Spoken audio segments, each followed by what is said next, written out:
پوری طریقے سے اسلام کے اندر داخل ہو جانا، اور پوری طریقے سے اسلام میں داخل ہو جانے کا مطلب ہے ہمارا اٹھنا، ہمارا بیٹھنا، ہمارا سونا، ہمارا جاگنا، ہمارا کھانا پینا، ہمارا چلنا پھرنا، ہماری نماز، ہمارا روزہ، ہماری ہر قسم کی عبادت، یہاں تک کہ ہماری شادی، ہماری بیاہ، یہ سب اسلامی ہو جائیں۔ ہم اور آپ مسلمان تو ہیں، اسلام کے ماننے والے تو اپنے آپ کو کہلا سکتے ہیں، لیکن ایک سائنٹسٹ کے بقول سنیے گا اس نے کیا کہا تھا۔ اس نے سوچا کہ پتہ نہیں کون سا دھرم سب سے اچھا ہے۔ اس سائنٹسٹ نے تو سارے دھرموں کی اسٹڈی کی، سارے دھرموں کو اس نے پڑھا، سب دھرموں کی اس نے اسٹڈی کی۔ تو اس دھرم کو پڑھنے کے بعد، سارے دھرموں کا مطالعہ ادھین کرنے کے بعد، اسٹڈی کرنے کے بعد، اس نے کہا ہمیں سب سے اچھا مذہب اسلام لگا، جبکہ وہ مسلمان نہیں تھا، اس کو سب سے اچھا دھرم اسلام نظر آیا۔ پھر اس نے پوری دنیا گھوم کر دیکھی کہ دیکھیں ہم نے سارے دھرموں کو تو پڑھ لیا، لیکن سب سے اچھی قوم کون سی ہے، سب سے اچھے مذہب کے ماننے والے کیسے ہیں، اس نے معائنہ کیا، دورہ کیا، نگرانی کی۔ تو وہ جب انڈیا میں آیا تو اس نے برجستہ کہا، کیا کہا؟ اس نے کہا کہ میں نے جب سارے دھرموں کو پڑھا تو مجھے سب سے اچھا دھرم اسلام نظر آیا، لیکن جب ہم نے دنیا کو دیکھا گھوم گھوم کر، ٹہل ٹہل کر، تو مجھے دنیا میں سب سے زیادہ بگڑا ہوا اور سب سے زیادہ خراب اگر کوئی قوم دیکھی ہے تو مسلمانوں کو دیکھا۔ اس سے آپ اندازہ لگا سکتے ہیں کہ ہمارے پاس دنیا کا سب سے اچھا مذہب ہے، لیکن یہ بھی حقیقت ہے کہ دنیا کی بگڑی ہوئی قوموں میں ہمارا نمبر سب سے پہلے ہے۔ اس نے اسلام کو نہیں گرنے دیا، لیکن مسلمانوں کو پستی سے اٹھنے نہیں دیا۔ اس کی وجہ کیا ہے؟ کہ جن کے پاس سب سے اچھا مذہب ہو، ایک مکمل دین ہو، اور اسی دین کے ماننے والے سب سے زیادہ بگڑے ہوئے ہوں، سب سے زیادہ جواری مسلمانوں میں، سب سے زیادہ شرابی مسلمانوں میں، سب سے زیادہ لہو و لعب میں، کیرم بورڈ کھیلنے والے، شطرنج کھیلنے والے، کرکٹ اور کبڈی میں اپنا وقت برباد کرنے والے آپ کو مسلمان نظر آئیں گے۔ اس نے جھوٹ نہیں بولا، سچ کہا۔ اس نے دنیا کا سب سے بہتر مذہب اسلام، دنیا کی سب سے بدتر قوم مسلمان۔ تو ہمیں کون سا مسلمان بننا ہے، یہ ہمیں اور آپ کو سوچنا ہے۔ اللہ نے اسلام کو سب سے بہتر مذہب کہا ہے، ان الدین عند اللہ الاسلام، اللہ کے نزدیک اسلام سب سے زیادہ پسندیدہ دین ہے۔ کون سا اسلام؟ ہمارے حالات کو اگر کوئی دیکھے گا تو کہے گا یہی اسلام۔ ہمارے معاشرے، ہمارے سماج، ہماری سوسائٹی میں جب گھوم کر دیکھے گا تو یہی مسلمان۔ آپ کو معلوم ہے اس وقت ہماری تعداد کتنی ہے؟ 30 کروڑ کے پار، کچھ لوگوں نے 35 کروڑ بھی کہا ہے۔ 30 مان لو، کتنی؟ 30 کروڑ۔ پورے ہندوستان کے اندر مدرسے کتنے ہیں؟ 3.5 لاکھ۔ ہم دنیا کی بات نہیں کر رہے ہیں، پوری دنیا کے اندر مدرسے کتنے ہمیں نہیں معلوم، ہم انڈیا کی بات کر رہے ہیں۔ اس وقت ہندوستان میں، انڈیا میں مسلمان کتنے ہیں؟ 30 کروڑ۔ مدرسے کتنے ہیں؟ 3.5 لاکھ یا 4 لاکھ۔ ان مدرسوں سے فارغ ہونے والے علماء کی تعداد کتنی ہے؟ تقریباً 50 لاکھ اب تک۔ اب آپ جائزہ لیجئے، مسلمان کتنے؟ 30 کروڑ، مدرسے کتنے؟ 3.5 سے 4 لاکھ، علماء کتنے؟ 50 لاکھ، مسجدوں میں آنے والے نمازی کتنے؟ only 2%، صرف 2%۔ کیا کہیے گا؟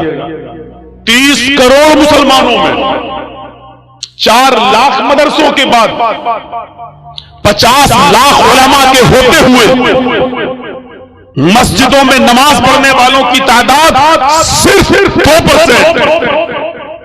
جمعے کے دن یہ تعداد بڑھ جاتی ہے 5%، رمضان میں یہ تعداد ہو جاتی ہے 10%، عید اور بقرعید کی نماز میں یہ تعداد بڑھ کے ہو جاتی ہے 15 سے 20%۔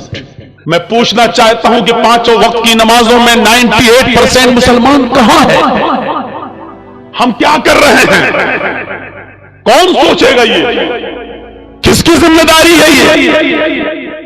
ہمارے نبی نے تو 7 سال کی عمر میں ہی کہا تھا کہ بچے کو مسجد میں انگلی پکڑ کے لے جاؤ نماز کے لیے، جب تمہارے بچے 7 سال کے ہوں تو ان کو مسجد کی طرف لے جاؤ، نماز کا حکم دو، اور جب 10 سال کے ہو جائیں نماز نہ پڑھیں تو ان کو مارو، یعنی مار کے نماز کی عادت دلواؤ۔ 7-10 سال کے بعد جب بچے کو زبردستی مسجد میں لایا جائے تو ایسا ہو نہیں سکتا کہ 15 اور 20 سال کی عمر میں وہ پکا نمازی نہ بن سکے۔ ابھی ایک چھوٹا سا کوئی مشتعل کرنے والا نعرہ کوئی لگا دے، ہمارے سماج میں ہمارے سامنے سے گزرتا ہوا، مسلمانوں کی بستی سے گزرتا ہوا کوئی جائے اور ایک چھوٹا سا نعرہ لگا دے جے شری رام، اس کے بعد دیکھیے ہمارا حال کیا ہوگا۔